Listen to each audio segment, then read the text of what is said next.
ನೋಡ್ತಾ ಇದ್ದೀರಾ ಬೆಟ್ಟದ ಅರಸಮ್ಮ ಸನ್ನಿಧಾನ.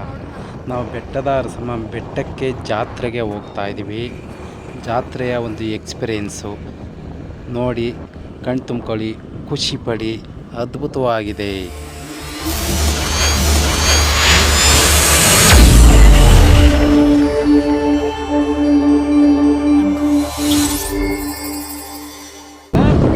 ಮಾದಪ್ಪನ ಬೆಟ್ಟಕ್ಕೆ ಹೋಗ್ತಾ ಇಲ್ಲ ಸರ್ ನಮ್ಮ. ಅಯ್ಯೋ, ಮಾದಪ್ಪನ ಬೆಟ್ಟದ ಥರನೇ ಇದು ರೋಡಿದು, ಹಂಗೆ ಇರೋದಿಲ್ಲಿ. ದಗದಗನೆ ಬೇಯ್ತಿದೆ ಸೆಕೆ, ದಗದಗನೆ ಸುಡುತ್ತಿದೆ ಬಿಸಿಲು. ಆ ಕಾದ ನೆಲದಲ್ಲಿ ನಮ್ಮ ಪಯಣ ಈ ಬೆಟ್ಟದ ಕಡೆಗೆ ಮೈಮನ ಸೆಳೆಯುವ ಪ್ರಕೃತಿ ಸೌಂದರ್ಯ ತುಂಬಿದ ಈ ಬೆಟ್ಟದ ಅರಸಮ್ಮನ ಸನ್ನಿಧಾನಕ್ಕೆ.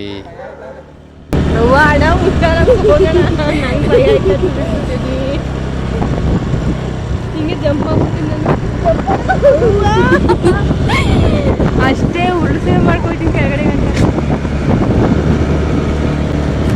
ಇದು ಬಂದ್ರೆ ಸೇಮ್ ಮಾದಪ್ಪನ ಬೆಟ್ಟನೇ, ಆದ್ರೆ ಅದ್ರಲ್ಲಿ ಇನ್ನ ಕ್ರಾಸಿಂಗ್ ಐತೆ. ಸ್ವಲ್ಪ ತಪ್ಪಾಯ್ತು ಸೂರ್ಯಪ್ಪ, ಸ್ವಲ್ಪ ನನ್ನ ಕರುಣೆ ಇರಲಿ. ಬಂದ್ವಿ ಹತ್ತಿರ ಬಂದೇ ಬಿಟ್ವಿ ಬೆಟ್ಟಕ್ಕೆ. ನೋಡಿ, ಬಿಸಿಲು ಅನ್ನೋದೇ ಸುಡ್ತಾ ಇದೆ ಅನ್ನೋದೇ ಆ ತಾಯಿನ ನೋಡೋಕ್ಕೋಸ್ಕರ ದಂಡಾಗಿ ಬರ್ತಿದ್ದಾರೆ ನಮ್ಮ ಜನಸಾಗರ. ನೋಡ್ತಾ ಇದ್ದೀರಲ್ವಾ, ಜನಸಾಗರವೇ ಸಾಗರ. ಸಾವಿರಾರು ಜನ, 10,000ಕ್ಕೂ ಹೆಚ್ಚು ಜನ ಸೇರ್ತಕ್ಕಂಥ ಈ ಬೆಟ್ಟ ನೋಡಿ, ಕಣ್ ತುಂಬಿಕೊಳ್ಳಿ. ಇಲ್ಲಿ ಸ್ಟಾರ್ಟಿಂಗು ಬರಿಗಾಲಿನಲ್ಲೇ ಎಷ್ಟೋ ಜನ ಉಪವಾಸದಲ್ಲಿ ಬರ್ತಾರೆ. 35ರಿಂದ 40ವರೆಗೂ ಡಿಗ್ರಿ ದಾಖಲಾಗಿರುತ್ತೆ. ಅಂಥ ಜಾಗಕ್ಕೆ ಬರಿಗಾಲಲ್ಲಿ ಬರ್ತಾರೆ ಅಂದರೆ ಹೇಗಿರಬೇಕು ಇವರ ಭಕ್ತಿ ಹೇಳಿ. ನೋಡಿ, ಸೌಂದರ್ಯ ವಸ್ತುಗಳು, ಜಾತ್ರೆಯ ಮೈಮಾಟಗಳು, ಜನ ತುಂಬಿದ ಅದ್ಭುತ ನೋಟಗಳು. ಇಲ್ಲಿ ಆಟಿಕೆ ಸಾಮಾನುಗಳು, ಬೇಕಾದ ವಸ್ತುಗಳು, ಕೊಂಡುಕೊಳ್ಳುವ ವಸ್ತುಗಳೆಲ್ಲವೂ ಮಾರಾಟಕ್ಕಿಟ್ಟಿದ್ದಾರೆ. ಅದರಲ್ಲೂ ಹಸಿದು ಬಂದವರಿಗೆ ಅನ್ನ ಸಂತರ್ಪಣೆ ಕೂಡ ನಡೀತಾ ಇದೆ. ನೋಡ್ತಾ ಇದ್ದೀರಲ್ಲ, ಅನ್ನದಾನದಲ್ಲಿ ಹೆಸರುವಾಸಿ ಈ ನಮ್ಮ ಮಂಡ್ಯ. ನೋಡಿ, ಹಸ್ತವ್ರಿಗೆಲ್ಲ ಅನ್ನ ಹಾಕ್ತವ್ರೆ. ಜಾತ್ರೆ ಶುರುವಾಗಿದೆ, ಜನಸಂದಣಿ ಸೇರಿದೆ. ಸಾಗರವೇ ಸಾಗರದಂತೆ ಕಾಣುತ್ತಿದೆ. ದೂರದಲ್ಲಿ ನೋಡಿದರೆ ಯಾವುದು ಸಾಗರ ಎಂದುಕೊಳ್ಳಬೇಕು, ನದಿ ಹರಿತಿದೆ ಅಂದ್ಕೋಬೇಕು. ಆ ವೀಕ್ಷಣೆ ಇದು ಫ್ರೆಂಡ್ಸ್. ಈ ಜಾತ್ರೆನ ಎಲ್ಲ ಕಡೆನೂ ನೋಡಿರ್ತೀರ, ಆದರೆ ಈ ಜಾತ್ರೆನ ನೀವೆಲ್ಲೂ ನೋಡಿರೋಕ್ಕಿಲ್ಲ. ನೋಡಿ, ಕಾದ ಬಿಸಿಲಲ್ಲಿ ಯಾವ ರೀತಿ ಜನ ಇದ್ದಾರೆ ನೋಡಿ. ಬಣ್ಣ ಬಣ್ಣದ ಸರಮಾಲೆ, ಬಳೆಗಳು, ನಿಮಗೆ ಬೇಕಾದ ವಸ್ತುಗಳೆಲ್ಲ ಇಲ್ಲಿ ಚೀಪ್ ರೇಟಲ್ಲೂ ಕೂಡ ಸಿಗುತ್ತೆ. ಮಕ್ಕಳಿಗಿಷ್ಟವಾದ, ಹುಡುಗಿರಿಗಿಷ್ಟವಾದ ಗೊಂಬೆಗಳಿವೆ. ಏನು ಬೇಕು ಎಲ್ಲ ಸಿಕ್ಕುತ್ತೆ.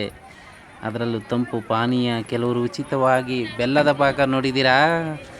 ಬೆಲ್ಲದ ಪಾಕ ಹಾಗೂ ಮಜ್ಜಿಗೆ ಪಾಕ, ಮಜ್ಜಿಗೆ ಜ್ಯೂಸು, ಹಾಗೆ ಅದ್ರ ಜೊತೆಗೆ ಬ್ಯಾಲದಕಾಯಿ ಜ್ಯೂಸ್ ಕೂಡ ಮಾಡ್ತಾಯಿದ್ದಾರೆ.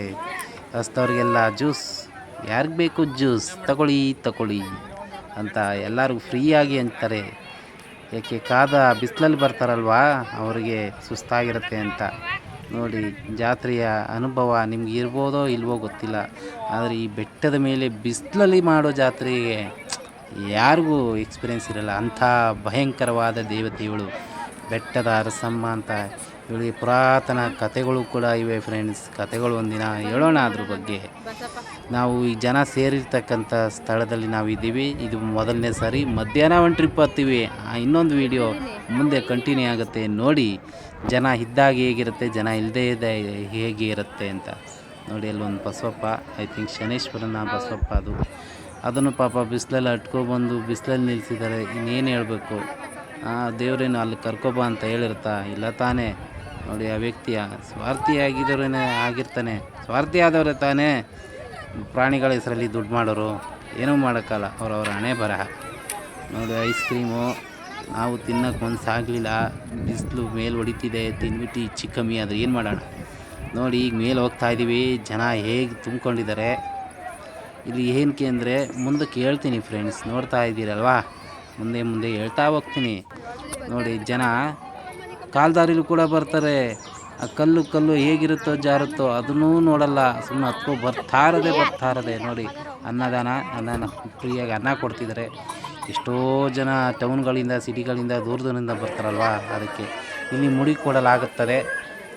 ಬೆಟ್ಟದ ತಾಯಿ ಅಲ್ವಾ, ಏನೇ ಕಷ್ಟಗಳು ಕಳೆದಿದೆ ಅಂದಾಗ ಮುಡಿ ಕೊಡ್ತಾರೆ. ಮುಡಿ ಕೊಡುವ ಸ್ಥಳ ಕೂಡ ಇದಾಗಿರ್ತದೆ. ಹಾಗೆ ಮುಂದೆ ಕೊಳ ಕೂಡ ತೋರಿಸ್ತೀನಿ. ಕೊಳದಲ್ಲಿ ಮಿಂದೆದ್ದು ಅವರ ಪಾಪಗಳನ್ನು ಕಳ್ಕೊಳ್ಳುವಂಥ ಒಂದು ಅದ್ಭುತವಾದ ಅವಕಾಶ ಕೂಡ ಇಲ್ಲಿ ದೊರೆಯುತ್ತದೆ. ಇಲ್ಲಿ ಅನ್ನ ಸಂತರ್ಪಣೆಗೆ ಯಾವುದೇ ಭೇದ ಇರುವುದಿಲ್ಲ. ಇಲ್ಲಿ ಜನಮನ ತುಂಬಿದ ಒಂದು ಫ್ಯಾಮಿಲಿ ಥರ ಇದು ನೋಡಿ ಯಾವ ರೀತಿ ಇದೆ. ಹುಡುಗರು, ಮಕ್ಕಳು, ವಯಸ್ಸಾದವರು, ದೊಡ್ಡವರು ಯಾವ ಭೇದ ಇರೋದಿಲ್ಲ, ಎಲ್ಲರೂ ಬರ್ತಾರೆ ನೋಡಿ. ಸುತ್ತ ವ್ಯೂವಿಂಗ್ ಪಾಯಿಂಟ್ ಕೂಡ ಇದೆ. ಕೊನೆಯಲ್ಲಿ ವ್ಯೂವಿಂಗ್ ಪಾಯಿಂಟ್ ಹೇಗಿದೆ ಅಂತಲೂ ತೋರಿಸ್ಕೊಡ್ತೀನಿ ನೋಡಿ. ಜಾತ್ರೆ ಶುರು ಆಗಿದೆ. ಇದು ಮೇಲ್ಗಡೆ ದೇವಸ್ಥಾನಕ್ಕೆ ಹೋಗ್ತಕ್ಕಂಥ ಸ್ಥಳದಲ್ಲಿ ಇರ್ತಕ್ಕಂಥದ್ದು. ದೇವಸ್ಥಾನನ ಜಾಸ್ತಿ ತೋರ್ಸೋಕ್ಕಾಗಲಿಲ್ಲ, ಏಕೆಂದರೆ ರಶ್ ಇರೋದ್ರಿಂದ ಅಲ್ಲಿ ಒಳಗಡೆ ಹೋಗೋಕ್ಕಾಗಲಿಲ್ಲ. ಪಾರ್ಟ್ 2 ಕಂಟಿನ್ಯೂ ಆಗಿದೆ, ಅದರಲ್ಲಿ ತೋರಿಸ್ತೀನಿ ಜನ ಇಲ್ಲದೇ ಇದ್ದಾಗ ಹೇಗಿರುತ್ತೆ ಅಂತ. ಇದನ್ನು ನೋಡ್ಕೊಳ್ಳಿ. ಇಲ್ಲಿ ಜಾತ್ರೆ ತೋರಿಸ್ಬೇಕು ಅನ್ನೋ ಉದ್ದೇಶಕ್ಕೆ ಈ ವಿಡಿಯೋ ಮಾಡಿದ್ದೀನಿ.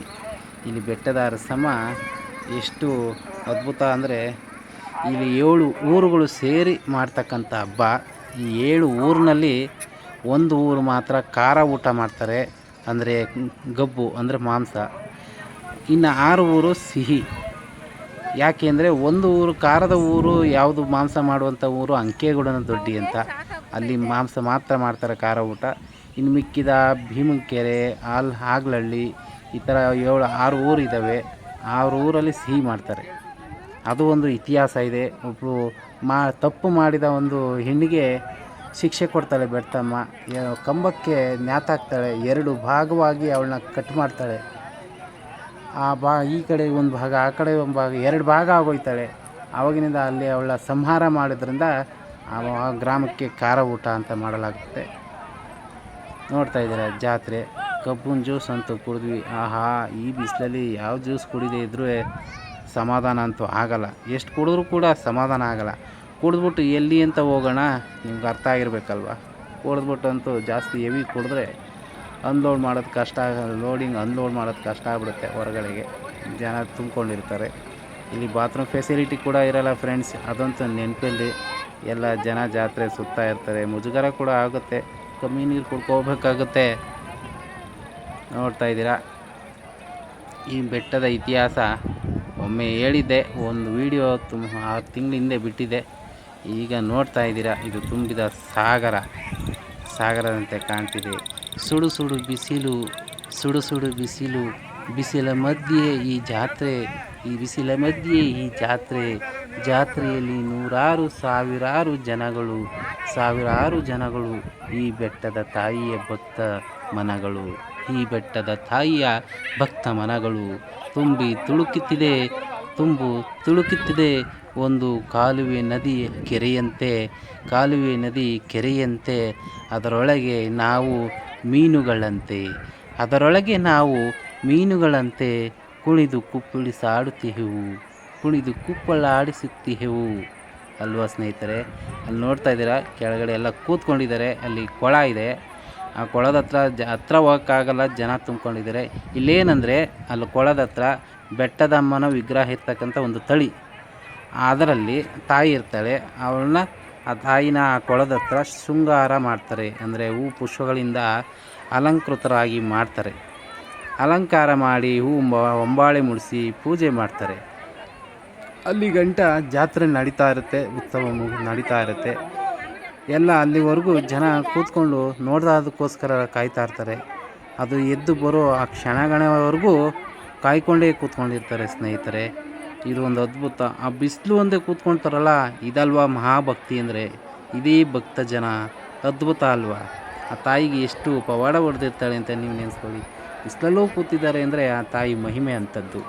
ಅಲ್ಲಿ ಪವಾಡನೂ ಇರುತ್ತೆ. ಪ್ರತಿ ವರ್ಷ ಈ ಹಬ್ಬದ ಸಮಯದಲ್ಲಿ ಹಿಂದೆ ಮುಂದೆ ಮಳೆ ಬಂದ್ಬಿಡುತ್ತೆ, ಅದೊಂದು ಪಾಯಿಂಟು. ಎರಡನೇದು ಮೋಡ ಬರುತ್ತೆ. ನೋಡ್ತಾ ಇದ್ದೀರಾ, ಬಿಸಿಲು ಅನ್ನೋದಕ್ಕೂ ಇಲ್ಲದೆ ಕೂತ್ಕೊಂಡಿದ್ದಾರೆ ಅಂದರೆ ಅಲ್ಲಿ ಮೋಡ. ಎಷ್ಟೋ ಸರಿ ಮೋಡ ಆವರಿಸ್ಕೊಂಡು, ಎಷ್ಟೋ ದಣಿವು ಆವರಿಸಿ ನೆರಳು ಕೊಡುತ್ತೆ ಮೋಡನೇ. ಬಿಸಿಲು ಅಂದಾಗೆಲ್ಲ ಕೆಲವು ಸಾರಿ ಮೋಡ ಬಂದು ಹೋಗುತ್ತೆ. ಇಂಥ ಬಿಸಿಲಲ್ಲೂ ಮೋಡ ಬರುತ್ತೆ ಅಂತ ಹೆಂಗೆ ಸಾಧ್ಯ ಹೇಳಿ? ಹಂಗೆ ಪ್ರತಿ ವರ್ಷವೂ ಹಾಗೆ ಎಷ್ಟೋ ಸರಿ ಆ ತಾಯಿನೇ ಕಾಪಾಡ್ತಾಳೆ. ಬಿಸಿಲಿದ್ರೂ ಅಲ್ಲಿ ತಣ್ಣಗೆ ಗಾಳಿ ಬೀಸುವಂಗಾಗುತ್ತೆ. ಮೋಡ ನೋಡ್ತಾ ಇದ್ದೀರಾ ಆಕಾಶದಲ್ಲಿ, ಅದು ಯಾವ ರೀತಿ ಬಂದ್ಬಿಡುತ್ತೋ ಹಬ್ಬದ ದಿನ ಗೊತ್ತಿಲ್ಲ. ಅದೊಂದು ಪವಾಡ ನೋಡಿ, ನೋಡ್ತಾ ಇದ್ದೀರಲ್ಲ ಅಲ್ಲಿ ರಶ್ಶು ಕಾಣಿಸಲ್ಲ. ಆ ತಾಯಿಗೆ ಹೂ ಮುಡಿಸ್ತಾ ಇದ್ದಾರೆ. ಆ ಹೂ ಮುಡಿಸಿ ರೆಡಿ ಮಾಡ್ತಾ ಇದ್ದಾರೆ. ಅಲ್ಲಿ ಗಂಟ ಜನ ಊರ ಕಡೆ ವಾಪಸ್ ಹೋಗಲ್ಲ. ಆ ತಾಯಿ ಮೇಲ್ಕೆ ಹೋಗ್ತಾಳೆ. ಆ ಮೇಲ್ಕೆ ಹೋಗೋವರೆಗೂ ಯಾರೂ ಎದ್ದು ಊರುಗಳೇ ಹೋಗಲ್ಲ. ಅದಕ್ಕೆ ಜಾತ್ರೆ ಸುತ್ತಾಡ್ತಾ ಇರ್ತಾರೆ. ಅವ್ರು ಬೇಕಾದ ತಿಂಡಿ ಜ್ಯೂಸು ಅದು ಇದು ವಸ್ತುಗಳು, ಆಟಿಕೆ ವಸ್ತುಗಳು, ಅದು ಏನು ಬೇಕೋ ಅದು ಅವ್ರ ಇಚ್ಛೆ ಬಂದು ತಗೊಳ್ತಾ ಇರ್ತಾರೆ. ನೋಡ್ತಾ ಇರೋ ಕೊಳದಲ್ಲಿ ಸ್ನಾನ ಮಾಡ್ತಕ್ಕಂಥದ್ದು, ನೀರು ಕುಡಿತಕ್ಕಂಥದ್ದು 365 ದಿನವೂ ನೀರಿರುತ್ತೆ ನೋಡಿ. ಅದು ಅಮ್ಮನಿಗೆ ಛತ್ರಿ, ಅದು ಕೂಡ ರೆಡಿ ಆಗಿದೆ ಆಲ್ರೆಡಿ. ಇಲ್ಲಿ ನೋಡ್ತಾ ಇದ್ದೀರಾ, ಇದು ಮುಡಿ ಕೊಟ್ಟು ಸ್ನಾನ ಮಾಡಿ ಅಲ್ಲಿ ಬಾಯಿ ಬೀಗ. ನನಗಂತೂ ಭಯ ಆಗ್ಬಿಡುತ್ತೆ ಫ್ರೆಂಡ್ಸ್. ಈ ಕಡೆ ಕೆನ್ನೆಯಿಂದ ಆ ಕಡೆ ಕೆನ್ನೆಗೆ ಚುಚ್ಚಿಬಿಡ್ತಾರೆ. ಅದು ಹೆಂಗೆ ಚುಚ್ಚಿಸ್ಕೋತಾರೋ ನನಗೂ ಗೊತ್ತಿಲ್ಲ. ಇದೆಲ್ಲ ತಂತ್ರಜ್ಞಾನ ಪ್ರಕಾರ ಸುಳ್ಳು ಅನ್ಬೋದು, ಆದರೆ ಚುಚ್ಚಿಸ್ಕೊಂಡು ಧೈರ್ಯವಾಗಿರ್ತಾರೆ. ಅದು ಪವಾಡನೇ. ಅದು ತಂತ್ರಜ್ಞಾನಕ್ಕೆ ಟಕ್ಕರ್ ಕೊಡ್ತಕ್ಕಂಥ ಪವಾಡ. ಎಷ್ಟೇ ತಂತ್ರಜ್ಞಾನ ಮುಂದುವರೆದ್ರೂ ಮನುಷ್ಯ ಹಿಂದಿನ ಕಾಲದಲ್ಲಿ ಅವನು ಕೆರ್ಕೊಂಡೇ ಹಣ್ಣು ಹಂಪಲು ತಿಂತಿದ್ದು. ಅವಾಗೇನು ಗುದ್ಲಿ ಬಂದಿರಲಿಲ್ಲ, ಆಗೇನು ಮಿಷಿನ್ ಬಂದಿರಲಿಲ್ಲ, ಬುಲ್ಡೋಜರ್ ಬಂದಿರಲಿಲ್ಲ ಅಲ್ವಾ? ನಾವು ಯಾವತ್ತಿದ್ರೂ ಹಿಂದಿನ ಕಾಲನ ನೋಡಲೇಬೇಕು. ಮುಂದೆ ಹೋದವನು ಹಿಂದೆ ತಿರುಗಿ ನೋಡಲೇಬೇಕು. ಸಿಂಹ ಮುಂದಕ್ಕೆ ಹೋಗೋಕ್ಕೆ ಹಿಂದೆ ಹೆಜ್ಜೆ ಹಾಕುತ್ತಲ್ಲ ಹಾಗೆ ನೋಡಿ, ಬಾಯಿ ಬೀಗ ಚುಚ್ಚಿಸ್ಕೊಂಡು ಅವ್ರ ಭಕ್ತಿನ, ಅವ್ರ ಸಂಕಲ್ಪನ ಅವರು ಕಂಪ್ಲೀಟ್ ಮಾಡ್ಕೊಳ್ಳೋಂಥ ಪ್ರಯತ್ನನ ಅವ್ರು ಮಾಡ್ಕೊತಾ ಇದ್ದಾರೆ. ಆ ತಾಯಿ ಅವ್ರಿಗೆಲ್ಲ ಒಳ್ಳೇದು ಮಾಡಲಿ. ಈಗ ವ್ಯೂಸ್ ನೋಡ್ತಾ ಇದ್ದೀರಲ್ಲ, ಎಲ್ಲ ಜಾತ್ರೆಗೆ ಬಂದ ಜನ ಎಲ್ಲ ಉದ್ದಕ್ಕೂ ಬೆಟ್ಟದಿಂದ ಕೆಳಗಡೆವರೆಗೂ ಕೂತ್ಕೊಂಡಿರ್ತಕ್ಕಂಥ ದೃಶ್ಯ ನೋಡಿ. ಯಾವ ರೀತಿ ಕೂತ್ಕೊಂಡಿದ್ದಾರೆ ಅಂದರೆ ಯಾರು ಕಳ್ಳಾಡಂಗಿಲ್ಲ. ಇಲ್ಲೇನು ಅಂದರೆ ಆ ತಾಯಿ ಅಲ್ಲಿ ಸಿದ್ಧಪಡಿಸ್ತಾ ಇದ್ದಾರೆ. ಆ ತಾಯಿ ಅಲಂಕಾರ ಆದಮೇಲೆ ಈ ಕೆಳಗಡೆಯಿಂದ ಮೇಲ್ಗಡೆ ಎಲ್ಲಿ ಬಂಡೆ ದೇವಸ್ಥಾನ ಇದೆ, ಆ ದೇವಸ್ಥಾನದವರೆಗೂ ಅದು ಮೆರವಣಿಗೆ ಹೋಗುತ್ತೆ. ಹೋದಾಗ ಹಣ್ಣು ಜವನ ಬಾಳೆಹಣ್ಣು ಗೊತ್ತಲ್ವಾ, ರಥಗಳಿಗೆ ಬಾಳೆಹಣ್ಣು ಎಸಿತಾರೆ. ಆ ಥರ ಈ ತಾಯಿಗೂ ಆ ಜವನ ಬಾಳೆಹಣ್ಣು ಎರಡು ಸೇರಿಸಿ ಎಸಿತಕ್ಕಂಥ ಒಂದು ಆಚರಣೆ ಕೂಡ ಇದೆ.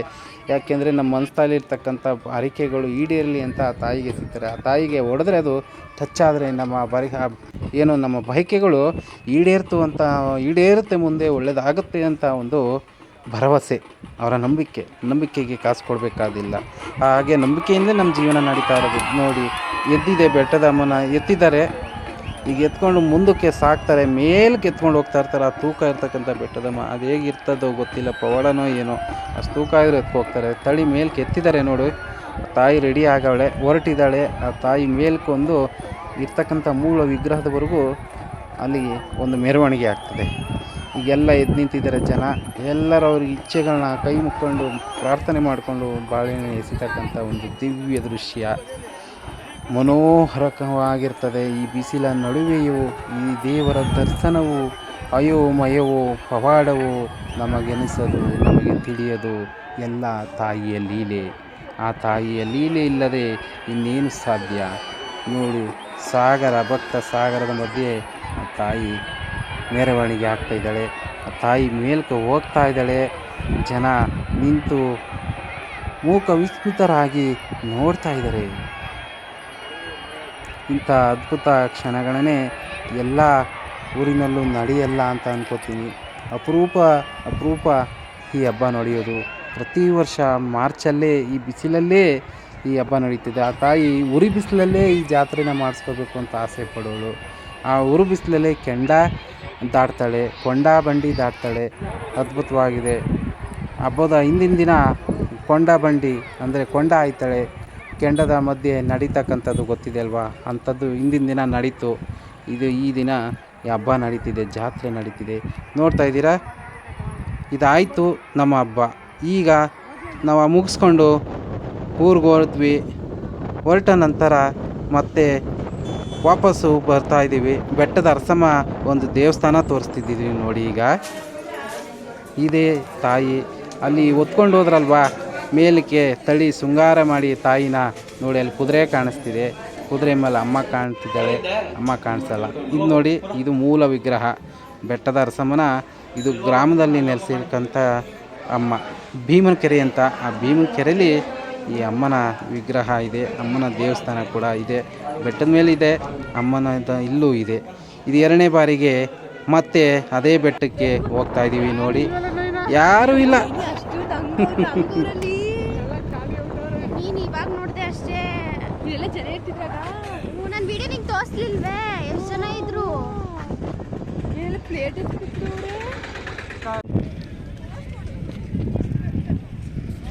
ನೋಡಿ ಜನ ಯಾರೂ ಇಲ್ಲ. ಹಬ್ಬ ಮುಗ್ದೋಗಿರೋ ಟೈಮಲ್ಲಿ ಮತ್ತೆ ಬಂದಿರತಕ್ಕಂಥದ್ದು. ವ್ಯೂಸ್ ನೋಡಿ ಬೆಟ್ಟದ ಸುತ್ತ ಹೆಂಗೆಲ್ಲ ಇದೆ ಅಂತ. ಅದ್ಭುತ ಅಲ್ವಾ? ಮುಂದೆ ನೋಡ್ತಾ ಹೋಗೋಣ ಬನ್ನಿ. ಬೆಳಗ್ಗೆ ರಶ್ ಇದ್ರು, ಈಗ ತಾಯಿ ದರ್ಶನ ಮಾಡೋಣ ಬನ್ನಿ. ಮೇಲೆ ಕತ್ತೋದ್ರಲ್ಲೂ ಸುಸ್ತಾಗೋಯ್ತು ಸ್ನೇಹಿತರೆ. ನೋಡಿ ಎಲ್ಲ ಖಾಲಿ ಖಾಲಿ ಹೊಡಿತಿದ್ದಾರೆ. ಈಗ ನೋಡಿ ಜಾತ್ರೆ ಮುಗ್ದೋಗಿದೆ, ಕೊನೆಯಲ್ಲಿ ಹೋಗಿದ್ದೀವಿ ರಶ್ ಇರುತ್ತೆ ಅಂತ. ವಿಡಿಯೋ ಸ್ಟಾರ್ಟಿಂಗಲ್ಲಿ ಜಾತ್ರೆ ಉತ್ಸವ ನೋಡಿದ್ರಿ, ಹೇಗಿತ್ತು ಅಂತ ಕಮೆಂಟ್ ಮಾಡಿ ಪ್ಲೀಸ್ ಫ್ರೆಂಡ್ಸ್. ನೋಡಿ ಬೆಟ್ಟದ ಸಮ ಹೋಗ್ತಾ ಇದ್ದೀವಿ.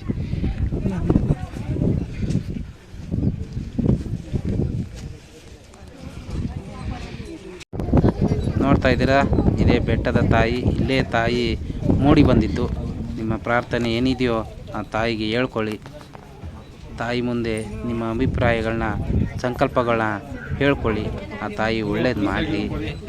ಆ ತಾಯಿಯ ಆಶೀರ್ವಾದ ಎಲ್ಲರಿಗೂ ದೊರಕಲಿ, ನಮಗೂ ಶುಭವಾಗಲಿ ಅಂತ ನಾನು ಆ ತಾಯಿಗೆ ನನ್ನ ಪ್ರಾರ್ಥನೆ ಕೂಡ ತಿಳಿಸ್ತಾ ಇದ್ದೀನಿ ಸ್ನೇಹಿತರೆ. ನೋಡಿ ಬೆಟ್ಟ ಯಾವ ಥರ ಕಾಣಿಸ್ತಿದೆ. ಆ ಬಂಡೆ ಕಾಣ್ತಿದೆ, ಅಲ್ಲೇ ನಾವು ಮೇಲೆ ಕೂತ್ಕೊಳ್ಳೋಂಥದ್ದು. ನೋಡಿ ವ್ಯೂಸ್ ಯಾವ ರೀತಿ ಇದೆ ಅಂದರೆ, ಕೆಳಗಡೆ ಬಂದು ನೋಡ್ರೆ ತಲೆ ಸುತ್ತು ಬಂದ್ಬಿಡುತ್ತೆ ಸ್ನೇಹಿತರೆ. ನೋಡಿ ಅಲ್ಲೊಂದು ಬೆಟ್ಟ ಇದೆ, ನಮ್ಮ ಬೆಟ್ಟದ ಸುತ್ತವೂ ಬೆಟ್ಟ ಇದೆ. ನೋಡಿ ಭಯ ಆಗುವಂಥದ್ದು ಸ್ಥಳ ಇದು. ಈ ಸ್ಥಳದ ಮಧ್ಯೆ ಆ ತಾಯಿ ಬಂದು ಕೂತಿರ್ತಕ್ಕಂಥದ್ದು. ನೋಡಿ ಇದು ದೊಡ್ಡ ಬಂಡೆ, ಆ ಬಂಡೆ ಒಂದೇ ಇರೋದು. ಆ ಬಂಡೆ ಕೆಳಗೆ ಅಮ್ಮ ಅವಳಿ ಅಂದರೆ ಇದೊಂಥರ ಪವಾಡ. ನೋಡಿ ಅಲ್ಲೊಂದು ಅಂಟೆಗೊದ್ದ ಕೂಡ ಇದೆ. ಚಿಕ್ಕದ್ರಲ್ಲಿ ಬೀಡಿ ಸೇದಿಸ್ತಿದ್ದು ಕಟ್ಟಾಕ್ಬಿಟ್ಟು, ನೆನಪಿದೆ ಅಲ್ವಾ? ಹಂಗೆ ಒಂದು ವ್ಯೂಸ್ಗೆ ಹಿಂದೆಗಡೆ ಬಂದಿದ್ದೀವಿ ನೋಡಿ. Hi my dear friend, I am your friend. Hello, hi hi hi friends. ಹಬ್ಬ ಎಲ್ಲ ಮುಗಿದೋಯ್ತು, ಬಟ್ ಬೆಟ್ಟದ ವೀಕ್ಷಣೆ ತೋರಿಸ್ತೀನಿ ಹೆಂಗಿಂತ ಒಂದ್ಸರಿ ನೋಡ್ಕೊಳ್ಳಿ. ಮುಂದಿನ ವರ್ಷ ಇದೆ ಮಾರ್ಚಲ್ಲಿ ಇರುತ್ತೆ ಹಬ್ಬ ಯಾವಾಗ್ಲೂ. ಈ ವಿಡಿಯೋ ನೋಡಿದವರೆಲ್ಲ ಬರ್ಬೋದು. ಪ್ರತಿ ವರ್ಷ ಮಾರ್ಚಲ್ಲಿ ತೋರಿಸ್ತೀನಿ, ನೋಡ್ಕೊಳ್ಳಿ.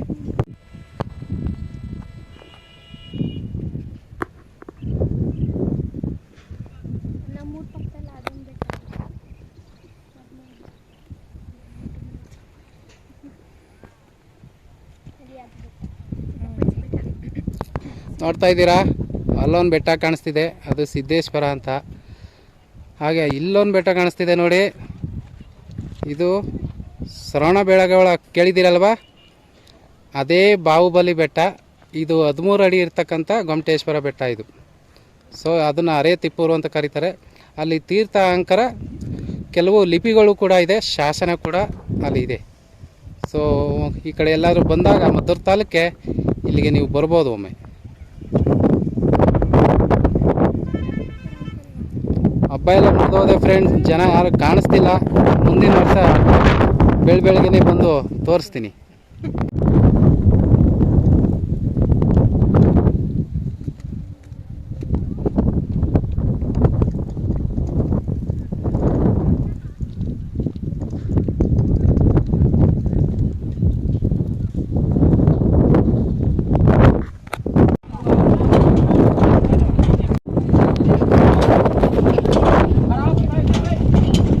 ನೋಡಿ ಫ್ರೆಂಡ್ಸ್, ಎಷ್ಟು ಕಷ್ಟ.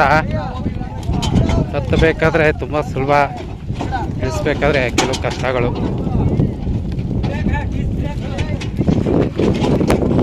ಎಲ್ಲ ಮುಗಿತು ಸ್ನೇಹಿತರೆ. ಕೊಳಕ್ಕೊಂದು ನಮಸ್ಕಾರ ಹಾಕಿ ಕೊಳದ ನೀರು ಸೇವನೆ ಮಾಡಿ ಹೊರಟಿದ್ದೀವಿ. ಸುತ್ತಮುತ್ತ ಹತ್ತು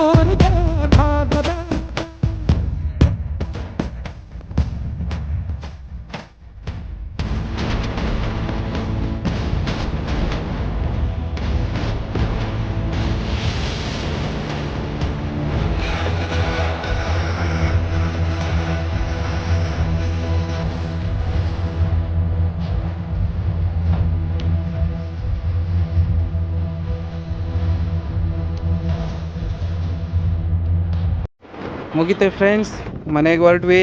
ಮುಂದಿನ ವೀಡಿಯೋದಲ್ಲಿ ಭೇಟಿಯಾಗೋಣ. ಈ ಥರ ವೀಡಿಯೋಗಳನ್ನ ನೋಡಿ ನಮಗೆ ಸಪೋರ್ಟ್ ಮಾಡಿ, ಹಾಗೆ ಸಬ್ಸ್ಕ್ರೈಬ್ ಮಾಡಿ, ಶೇರ್ ಮಾಡಿ, ಲೈಕ್ ಮಾಡಿ, ನಮಗೆ ಬೆಂಬಲ ಕೊಡಿ ಸ್ನೇಹಿತರೆ. Thank you.